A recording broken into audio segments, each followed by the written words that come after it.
Okay, today we are tackling one of the biggest questions out there. What is AI really doing to our jobs? We're going to go way beyond the usual headlines to uncover this hidden story, this kind of tug of war that's happening inside companies, and it changes everything. Let's get right into it. I mean, this is it, right? This is the question that probably keeps a lot of us up at night. You see all the speculation about a future where, robots and algorithms are doing all the work that people used to do. It's a source of some very real anxiety for millions. But here's the thing. This isn't some distant sci-fi future we're talking about. For a whole lot of people, especially in certain jobs, that future is right here, right now. The impact isn't just on the horizon. It's already making waves. So let's start on the ground level, with the folks who are seeing this crisis unfold with their own two eyes.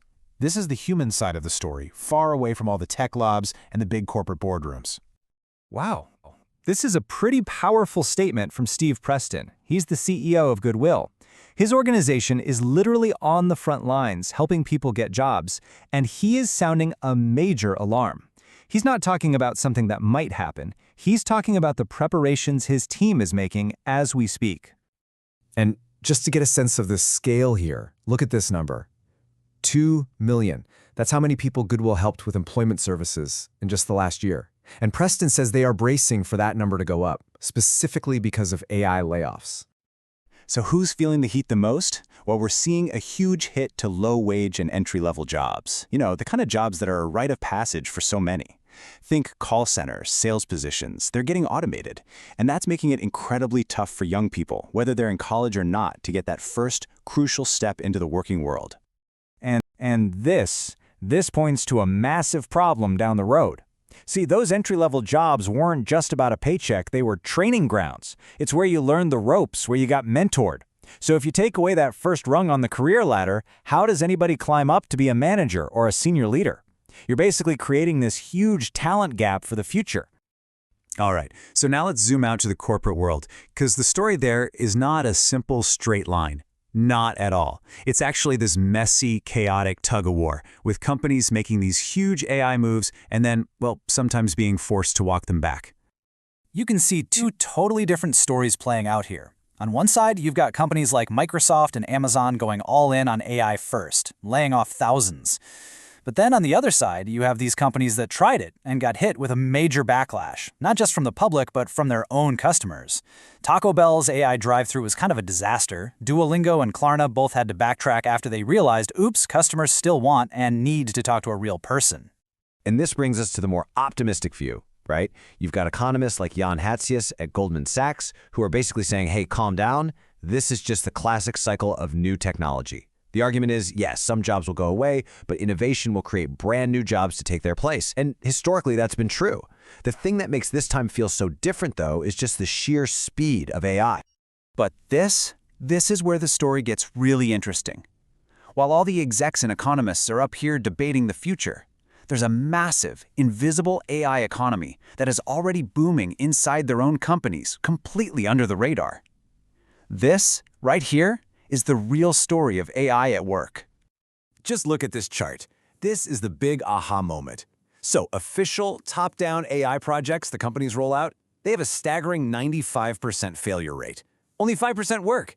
But when employees just take things into their own hands, using their own AI tools, their success rate jumps to 40%. That's 8 times higher. Something wild is going on here.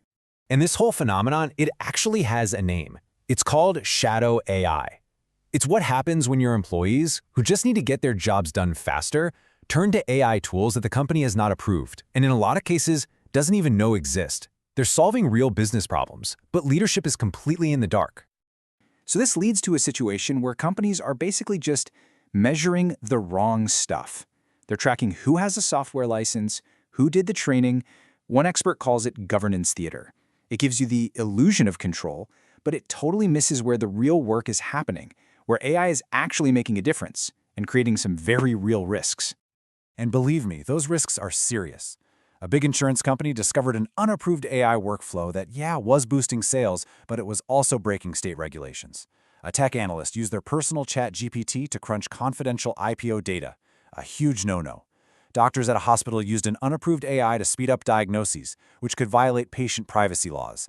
This isn't just theory. This stuff is happening right now. Which brings us to a really fascinating question. Are these employees just rebels, breaking the rules? Or are they innovators, finding better ways to do their jobs because the official tools just aren't cutting it? I mean, the data really suggests it's the second one. This isn't about being malicious. It's a desperate search for a better way to work. So, where does this all leave us? Well, this new reality, it demands a completely new playbook, one for companies, so they can actually harness all this hidden innovation, and one for us, as individuals, so we can stay ahead in this crazy job market. For companies, the way forward is actually a pretty clear three-step process. First, you have to see what's really going on. Find those shadow AI workflows that are actually working. Second, you secure them.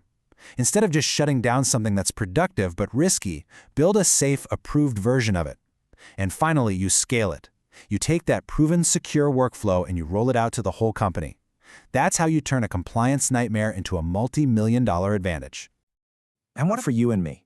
The advice is pretty straightforward. First, master the basics. Seriously, don't underestimate how powerful it is to be a real expert in tools like Excel. Second, get good at using AI tools like ChatGPT.